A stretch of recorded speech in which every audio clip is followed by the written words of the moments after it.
Hello, everybody. Welcome to 321 No Kiddin.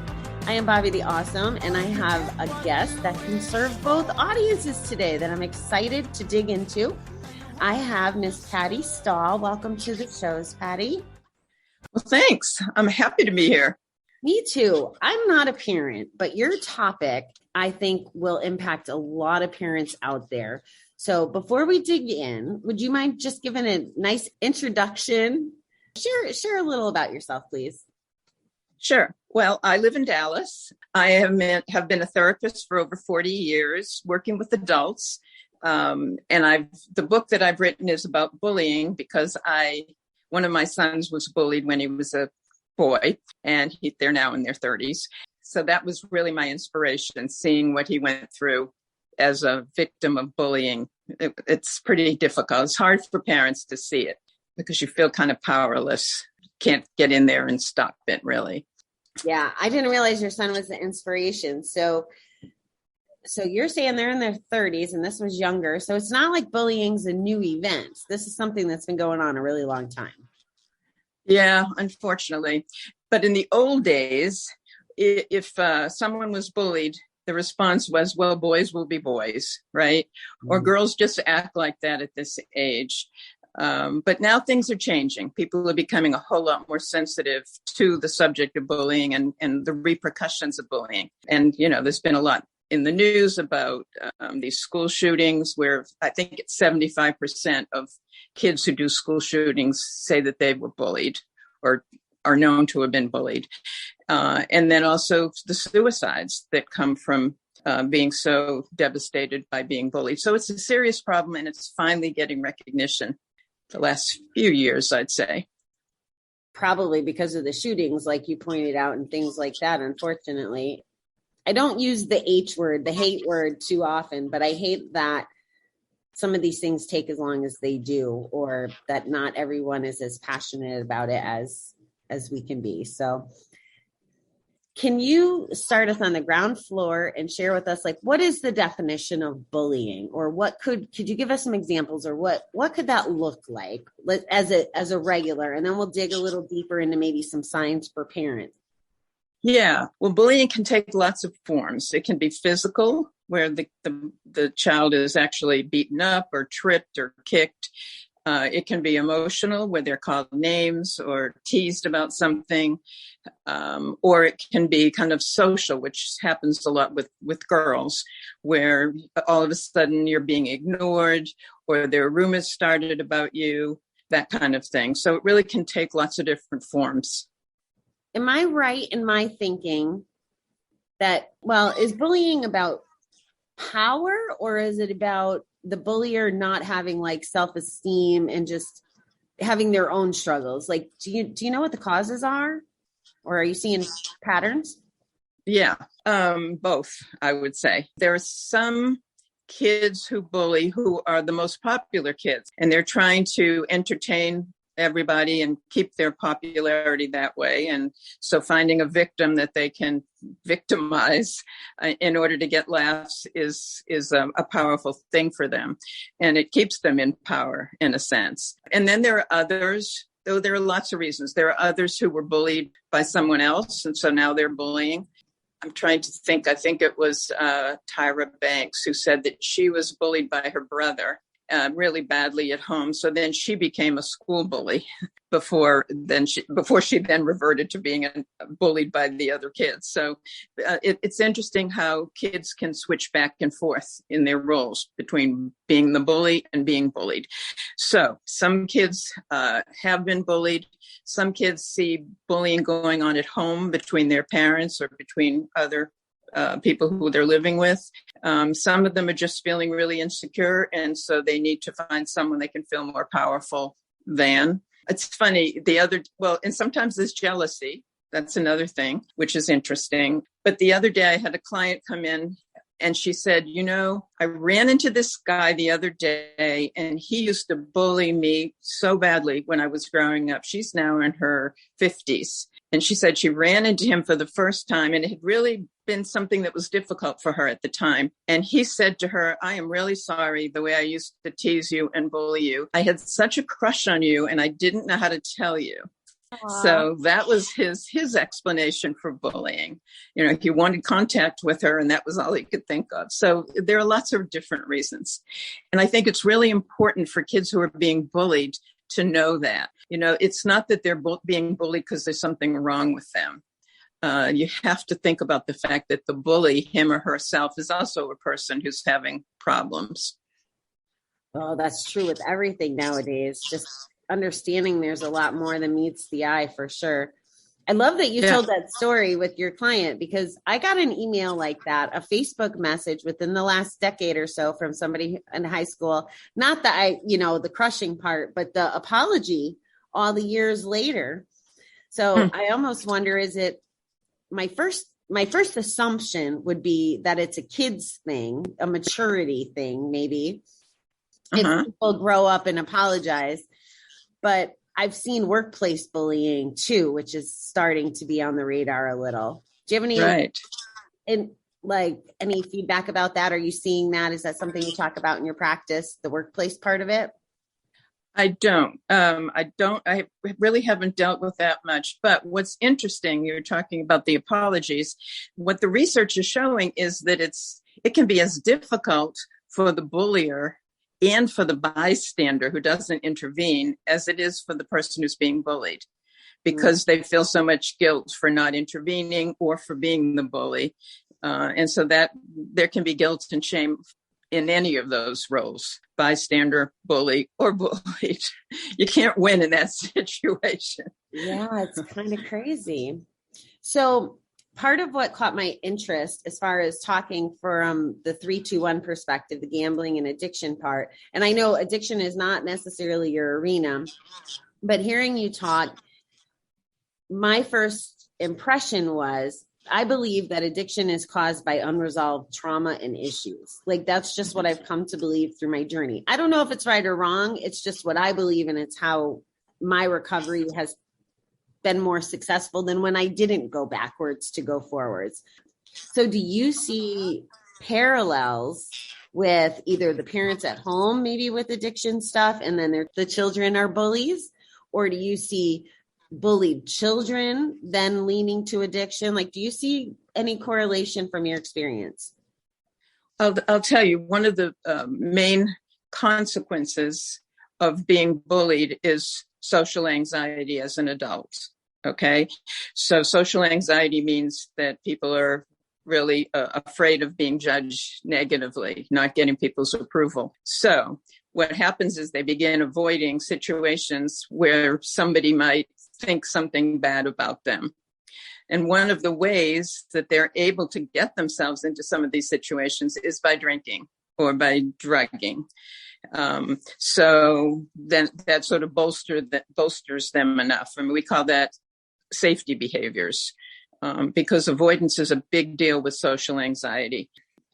Also just not trusting people, because if they've been treated really badly by people when they're young, it's hard to get rid of that kind of expectation about how people will react to them. So I think, yeah, for sure. I see a lot of clients who can't or won't go into a social situation without a few drinks or without a few of whatever else they're using.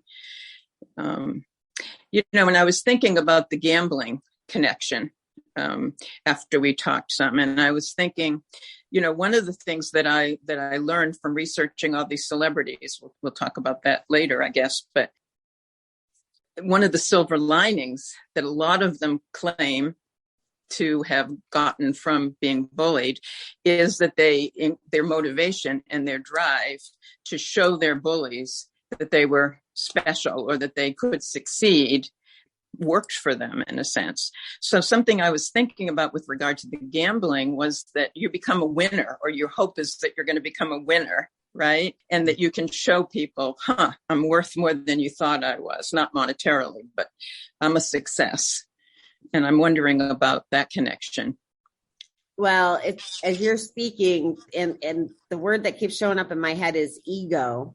Because in gambling, we use this term called big shotism. And when you were talking about the schools and how one of the reasons people bully is to keep like their stature within the group, that's something that gamblers do. They want to buy expensive gifts, or if you get points, or like I was guilty of it. I took my mother on a cruise because it was a free cruise because the casino gave it to me. It wasn't really free. I mean, I pretty much lost my everything but my life over gambling, but I'll treat for dinner on the casino points. So there is this ego piece of it, I think. Yeah. So I think that's one of the places it might be connected. Right, for sure. And if you were bullied and treated badly and felt like you weren't worth anything, which is kind of a common reaction to being bullied, you assume something's wrong with you, then being a winner like that and being able to show off or pay for people's meals or pay for their cruises would be very appealing, right? Exactly. You know, I once went on a date. I just thought of this many years ago when I was dating. I went out with this man who was very attractive. He was a doctor. He was very successful, had a good personality. I mean, I liked him a lot. And he told me that he had gone to his high school reunion a couple of weeks before, and that he had hired this beautiful model to pretend that she was his girlfriend before he went, because he needed to show his bullies that he had succeeded. The degree, the looks, the financial success, none of that was enough. He needed to show them that he had this beautiful model with him. That is so sad. I was just sharing with someone last week about, you know, as we're in the world, you have a book, we need to promote your book, right? I have a podcast, I have a mission. So it's really important that we hit the masses. And the way to do that is social media. And in this particular conversation, the girl was talking about, well, I get uncomfortable being on there because I don't know what the people from high school will think.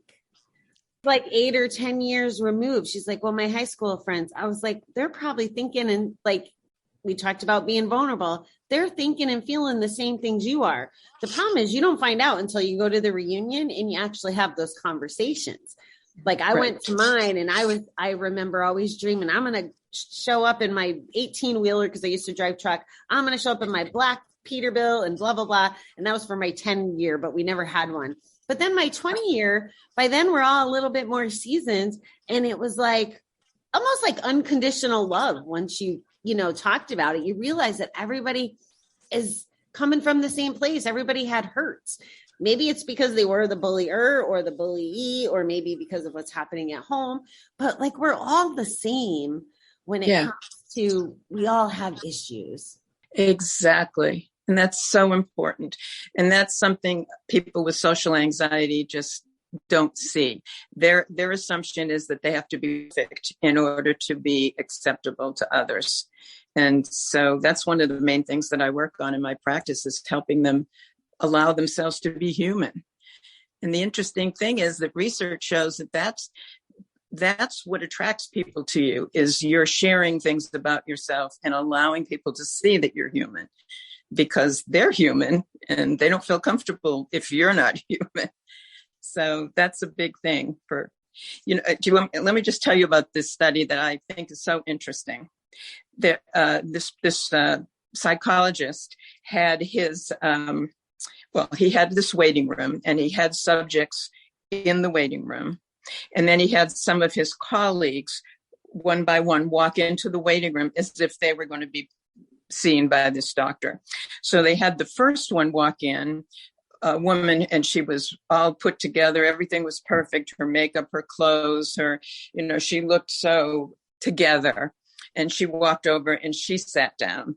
And then the second person who came in was kind of disheveled. She tripped and she dropped her coffee and she sat down. And they repeated this experiment over and over. And who do you think of the two was the one that most of the people wanted to be friends with? They said, I guess the question was, who would you rather be friends with?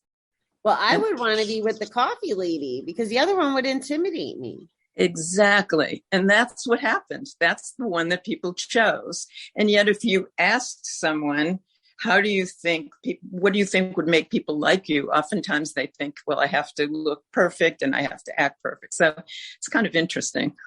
I'm glad you brought that up. It's a very interesting point. And I have an 18-year-old niece. So a lot of the times, especially with my guests, I look through things through the lens of how do I help her with things like that? Because, she had been bullied. And what sucks is she's just like such a good kid. Right. Yeah, And right. again, I knew her background and what she was dealing with. And she never confessed until years later that this was even happening. And she's like, I don't have any friends.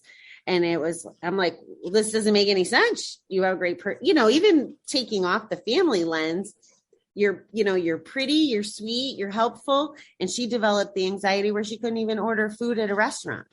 Like, exactly. Wouldn't even talk in a restaurant. It's scary. Wow. Stuff. Yeah. I'll tell you what, if I had a really quirky solution when my son was bullied, and I'll share this in case any of the parents out there are interested in using this. So my son was small for his age. And when he started this new school in 5th grade, these kids were carrying around these backpacks full of these really heavy books. And I thought he couldn't handle this backpack full of heavy books. So I insisted that he get a backpack that was rolling. Well, that was a big mistake. I had no idea, but that was going to be the kiss of death for this poor guy. So there was this older boy. Well, no, not older, but he had been at the school longer and he was much bigger. So he used to call my son loser, loser, and he kicked the rolling backpack into the woods and make fun of him for having this rolling backpack. And this was obviously difficult for my son and for my husband and me. I mean, it's a really bad feeling when your child comes home and is so sad about that. He was also very athletic and good looking and personable. So it really was difficult. So I don't know how I came up with this, but one day I said to him, look, I will give you a quarter every time, this guy's name was Nick, every time Nick calls you a loser. But I want you to tell Nick that I'm doing this. So my son looked at me like I was crazy. And I thought he'll never, ever do this. Well, 2 days later, he came back in and he said, you owe me a quarter. Did I say nickel? I meant quarter if I said nickel. You owe me a quarter. And I said, just one quarter? He only calls you a loser once? He said, yeah. I said to him, call me a loser. And he said, why? And I said, just call me a loser. And he said, why? And I said, my mother's going to pay me every time you call me a loser. So call me a loser. And the Nick's response was, I'm not going to call you a loser. He did not want to call him a loser as long as it was something he wanted. And then later in the day, this boy, Nick, needed a pencil and he asked my son for a pencil. And my son said, I'll give you a pencil if you'll call me a loser. And he wouldn't do it. That is brilliant. That is absolutely a brilliant strategy. I love it. Well, it worked. I don't know if it worked for anyone else, but it worked. What were you going to say? Was this Nick part of the inspiration? We didn't really talk. We talked about your son a little bit, but was it just Nick or were there other things? Do you want to expand about that a little bit? No, I'd say it was just Nick, but he was a real thorn in my son's side. And so that took care of it. But it had gone on for quite a while before I came up with that unusual strategy. And really, for parents out there who are dealing with issues of bullied kids, the best thing you can teach your kids is not to react to the bullying, which is very difficult. But if they don't cry and they don't get mad and they don't get upset in any way, then the bully doesn't want to do it anymore because they're looking for a reaction, right? Mm-hmm. They want this kid to do something to show that this is bothering them. So if you can train your child, and you may have to do it by role playing, just constantly giving your child insults and having your child get used to just acting indifferent. But if you can get your child to do that, that will take the wind out of the sails of these bullies. Patty, can we go back a second? So that's a good solution. But how would a parent know that their child is being bullied? Yeah. I mean, other than them telling them. Right. And they don't. A lot of times they don't, like your niece, right? You didn't know. And they're ashamed of it. I think the main consequence, really, the thing I see the most of in my adult clients who were bullied is shame. And that's where the social anxiety comes from. So the kids are ashamed, or they feel like their parent either won't care or will say, well, just, suck it up. They're not expecting, or they're afraid that their parent will be over dramatic, right? And be too sympathetic and make them feel even worse in a way, or that their parent will go off and run up to the school and yell about it. And so their parent feels unpredictable to them. So they're not that comfortable talking to their parent about it. So parents really have to look for signs. If they see a real change in their child's behavior, if the child isn't wanting to go to school, if their grades are slipping, if they're using drugs, if they see that drugs are suddenly in the picture, or alcohol, if they're suddenly not talking about certain people who they were friendly with before and suddenly they're not friendly with them anymore, if they're having trouble sleeping, if they're having headache. So those are the kinds of things. If you see those kinds of changes, it's worth at least asking in a very accepting way. Is there anything going on that you're not telling me about? You can tell me anything, and I promise I won't react any way you don't want me to, basically, right? Do you mind, Patty, if I take a second? I want to hear about the celebrity study, but I would like to throw this out there for my gambling audience, because I just had a thought.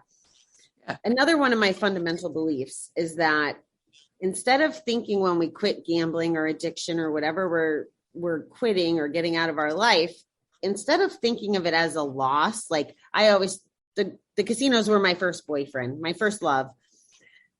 Instead of thinking it as a loss, what you just gave parents was this gift. If you're not gambling, if you're not drinking, if you're present as a parent, that's how you're going to see all those signs that you just listed. If you're drinking the beer every night or you're off at the boats, you're not even going to know. And this conversation, Patty, like the ripple of that. So let's say someone hears this and goes, oh my God, the consequences of being in your addiction, not paying attention to your child going through this, it not getting resolved. Now what happens to the child long term? They're hiring a model to go to high school reunions, or they're not feeling good about themselves and showing up for themselves every day. So I just had that profound moment. So I had to let that out of my system. That's such a great point. Exactly. Well, I don't think if there's any addiction involved, it's hard to be there for your child, right? Or for anyone, really. And part of the problem with addiction, but I think with gambling in particular is, well, is that true? Maybe, probably all, is that it's anxiety based, right? I mean, it helps with the anxiety. So, if you can deal with, which you seem to have done really well, if you can deal with what happened, in a sense, where the anxiety is coming from, then you can deal with the addiction a lot better. And you can be there for your child. So I guess what you're saying is it's not so much a loss as a gain in a way, obviously. That was exactly my point. Yeah, you gain this ability to change the trajectory. And I don't think we think about it even beyond our old households. There's the children, and then there's the children's children. And I personally am believing that this is part of the shift. I think the young people are starting to teach us, they're finding better ways. There's a lot of like young, sober people. There's, the sexuality stuff. There's a lot of things coming out that they're talking about at a much younger age and bringing to the forefront, whether it's just to have a voice, which is better than holding it in and then turning into, or counting on something to deal with the anxiety. I just think there's something going on. I think the adults are maybe talking about it more. I think there's some shifts, but I can think of so many television shows where either the bullying perpetuates from generation to generation, or you described it so well, being that the parents being unpredictable. Like I can think of so many sitcoms, right? Like the kid gets bullied and the parents on the sitcom want to go to the school and beat up the kid. And like, there's all this, right. I don't know if it's too nonchalant or if it's getting the messages, but that's what was popping in my head as you were talking, was like, I've seen it's not like it's a topic that isn't talked about, but I don't know that it's talked about seriously enough, with identifying it. And then, the quarter trick or role playing. I thought that was excellent role playing advice. So is there anything else you want to say at this point before we shift gears? Because I'm really curious about your celebrity study too. I just want to mention one technique. You were talking about the role playing, and this does take some role playing practice with an adult or a friend, but there's an assertiveness technique called fogging.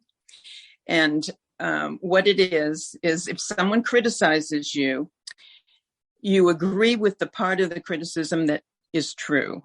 Okay. So for instance, if someone says, "Oh my gosh, you're so tall, you look like a giraffe," then your response would be, "Yeah, I am tall." So you don't agree that you look like a giraffe, but you do agree that you're tall. But so the part of it is the words, and part of it is the attitude that goes with it, right? And basically you're saying, and that's okay with me. I'm okay being tall. You don't have to say that, but you project that attitude like, "Yeah, I'm tall." And if it doesn't bother you that you're tall, then again, the bully has nowhere to go with it, right? So you have to look the bully, You're taking the power away. Exactly. You have to look the bully in the eye. You have to speak loudly. You have to sit up straight, and you just project a sense of confidence in yourself and not caring what the bully has to say. Who's that comedian? Corden, the one who does the car talk, James Corden? Is that his name? I am not good at any of that stuff. This is how I spend my evenings, Patty.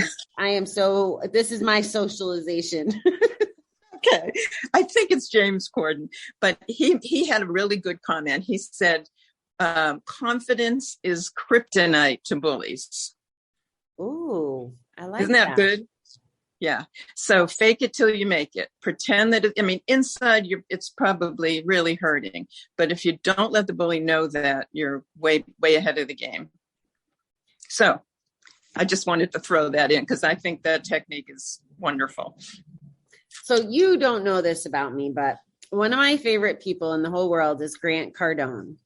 And he is a big businessman and he coaches on so many different levels. And he teaches us in sales to always agree, to kind of keep the customer at ease and whatever. And it's interesting that you bring up agreeing, like agreement really solves a lot of problems, I guess. Can you say that quote again from the comedian? Yes, it's confidence is kryptonite to bullies. Okay. So this is why I wanted to repeat this, because this is another thing Grant teaches us. He likes haters, as he calls them. So instead of, the lead singer from my favorite band just did this recently. There's a bunch of people creating fake accounts and people showing up, imitating them or criticizing them, right? For being bigger and beautiful in life, for showing up for themselves and for their audiences. And the band guy hung up a sign. He's like, "I don't care about the fake accounts. Like, here I am." And whatever, he took away the power. And Grant is the same way with this confidence. He's like, "I love haters. That means they're paying me attention." And it's like, and again, just that sentence, just that spin and that reframe really does. It's like, what's the point? Like, well, let me ask you this. What are bullies trying to get out of bullying? Well, I think power. And like you said, it takes their power away.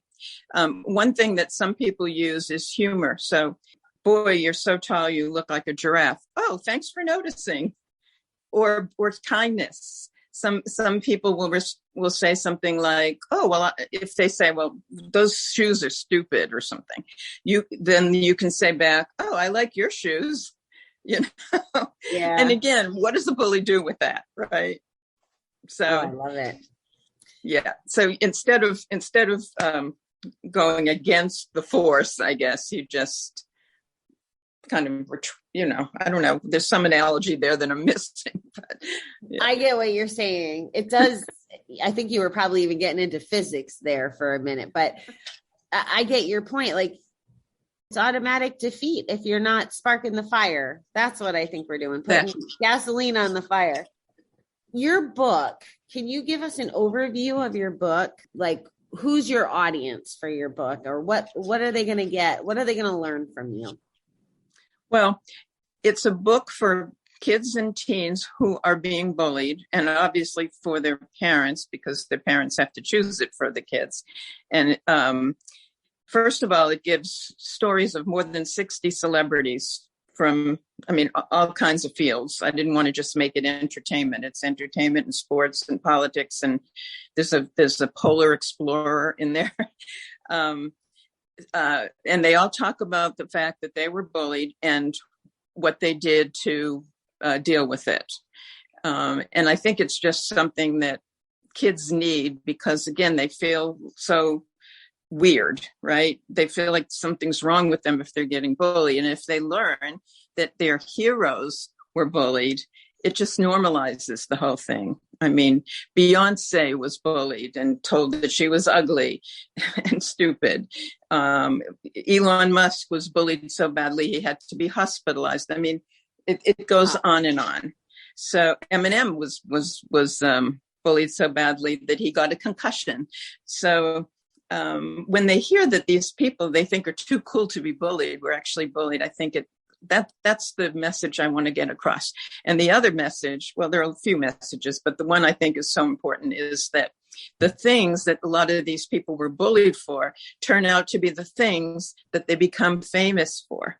The model, Gisele Bündchen, her name is Rosie, I don't know. I don't even remember her name, Rosie Whitington, something or other. She's a really well-known model, but I don't know many models. But she was teased. I think they called her fish lips or something because her lips were so big. And now she says as a model that's her trademark is her beautiful lips. But it goes on and on like that. There are so many people who were teased for something. Taylor Swift was teased for liking country music. So she would go home and for not being, she was kind of kicked out of the popular group because she wasn't cool or pretty enough. And she would go home and be so sad that she would write lyrics to songs. And then that's how she became Taylor Swift.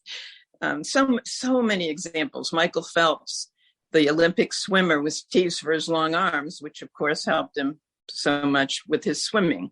And there's so many stories like that. So besides those messages, I would hope that the kids would learn that the things that people are saying about them aren't necessarily true. Like I mentioned, Gisele Bündchen, they said, you'll never be on a magazine cover. She's a famous model now. Or Lady Gaga, actually, she was already in college and somebody started a Facebook group saying, you will never be famous. I got that wrong. Yeah, exactly. And Justin Timberlake was told he was a terrible singer. And it just goes on and on. So if kids can get more perspective on this whole bullying things, and of course parents can help them by giving them this information, I think it would make a world of difference. I love that angle. And what I just wrote down from what you said was turning your uniqueness into your superpower. That's what it sounded like to me. Yeah, exactly. That's exactly right. Because being different is the thing that attracts negative attention a lot when you're a kid, right? If you don't fit in some way. And so oftentimes that way that you don't fit in ends up being something that makes you very special as an adult. So I like that a lot. Yeah. So that's basically my mission, is to help these kids feel better about the fact that they're being bullied. They may not be able to stop it, but at least they'll have a better perspective about it. And it won't hopefully lead to the same. The repercussions are terrible. The way they feel when it's happening. And then, as I was saying, when they're older and they still can't get rid of this belief that there's something wrong with them. So. Are your clients traditionally parents of kids that are bullied, or do you find out that their anxiety as adults through therapy that they were bullied and that was part of the cause to their anxiety? Like, do they know that? Like, I'm trying to picture, if I go to a therapist, I almost don't know what my problems are or what caused it before I go and explore that with the therapist. So do you get both? Most of the time they don't make that connection. And a lot of times it takes quite a while for them to even bring up the bullying in therapy, because again, it's so shameful for them. And they assume that people are going to think something's wrong with them if they were bullied. But I would say, boy, I don't know what percent. Like I said, I kind of specialize in social anxiety. And I'd say probably 90% of the people who I work with on social anxiety were bullied, and it will come up. I mean, they're just so reluctant to trust anyone because they had such bad experiences. But so then what you have to do with those people is to try to kind of correct the assumptions that they made about themselves as a result of being bullied. And that's what cognitive therapy is all about. Looking at what is it you're saying to yourself that keeps you from going into that party? Well, I'm telling myself that no one's going to like me. Okay, well, where does that come from? What evidence do you have? And a lot of times it'll go back to, it'll connect with being a child and on the playground and no one wanted to play with them. So you have to kind of make that connection and see that, well, okay, you were a kid then. That was a lot of years ago. And you've had a lot of positive experiences since then. There are a lot of people who like you. So it no longer holds for you. You no longer have to try to keep yourself safe. That's part of it. The other part of it is that you want to let them know that if someone doesn't like you, it's not the end of the world, right? You can get through this life not being liked by someone and live a very happy life, because there's no necessity to be liked by everyone. And it's an impossibility, right? Because people like different things in people. So that kind of rational thinking is an important part of dealing with people with social anxiety. And the other part is self-compassion, because they have so little compassion for themselves. They're basically projecting all these expectations everybody else has for them onto themselves. Well, I have to be this way. I have to be a really good conversationalist, and I have to dress this way. And no one's going to like me if I don't drink, for instance. That's something I hear. I'll go to this party and I don't really want to drink, but what if I don't drink? Everybody's going to think there's something wrong with me. Well, maybe that was true when you were in high school, but it's probably not going to be true as an adult, that kind of thing. So kind of correcting the assumptions that they've made based on their experiences. Yeah. Have you ever heard of Dr. Amen? No, tell me. He's wonderful.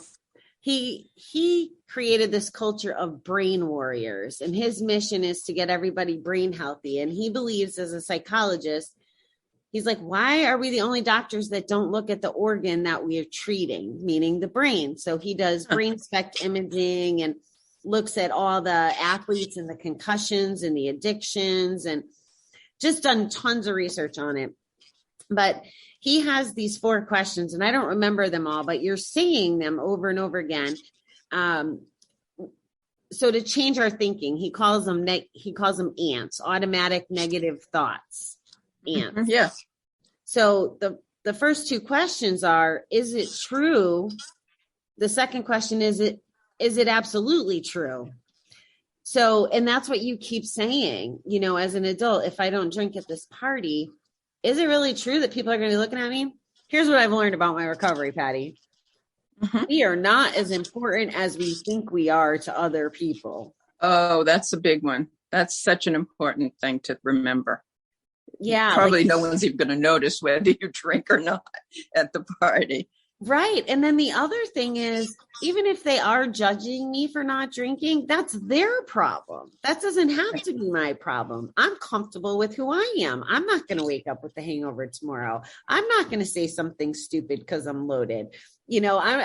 Those things, and just those 2 logics could help. Like, how do we teach 6-year-olds that and help them carry those lessons? I didn't learn them till my 40s. I just wish I could help so many people understand those things. Just baseline Yeah. thoughts. Yeah, those are the two very important questions. I frame them differently or phrase them differently, but that's a really important part of any kind of cognitive therapy or rational rethinking.